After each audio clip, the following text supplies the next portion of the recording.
ஆந்திர பிரதேச மாநிலம் குப்பம் பகுதியில் நிகழ்ந்தது ஒரு அதிர்ச்சிகரமான மனிதாபிமானமற்ற சம்பவம். சிரிஷா என்ற பெண் தனது கணவர் வாங்கிய கடனை திருப்பி செலுத்த முடியாததால் மரமொன்றில் கட்டப்பட்டு பொதுமக்கள் முன்னிலையில் அடைக்கப்பட்டிருக்காங்க.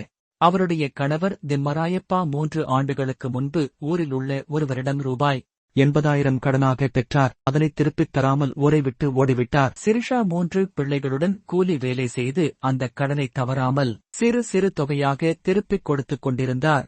ஆனால் அந்த கடன்தாரர் முனிகண்ணப்பா மற்றும் அவரது குடும்பத்தினர் சிரிஷாவை ஊரின் விளிம்பில் பார்த்ததும் அவளை திட்டி வழியிலே இழுத்துச் சென்று மரத்தில் கட்டி அவளது 5 வயதான மகன் முன்னிலையில் அடித்தனர். இதுகுறித்து தகவல் கிடைத்த உடனேயே காவல்துறையினர் அவர்கள் மீது நடவடிக்கை எடுத்தனர். முனிகண்ணப்பாவும் மேலும் 4 பேரும் இப்போது காவல்துறை பிடியில் உள்ளார். அவர்கள் மீது கொலை செய்ய முயற்சி என்ற கடுமையான குற்றப்புலனாய்வு பதிவு செய்யப்பட்டுள்ளது. ஆந்திர மாநில முதல்வர் திரு சந்திரபாபு நாயுடு சிரிஷாவுடன் நேரடியாக தொடர்பு கொண்டு உடனடி நிவாரணமாக ரூபாய் 5 லட்சம் வழங்க உத்தரவிட்டுள்ளார். மேலும் அவரது 3 பிள்ளைகளின் கல்வி செலவுகளை அரசு பொறுப்பேற்கும் எனவும் அறிவித்துள்ளார். மேலும் சட்டம் தொடர்பான செய்திகளை தெரிந்து கொள்ள எங்களுடன் இணைந்து இருங்கள்.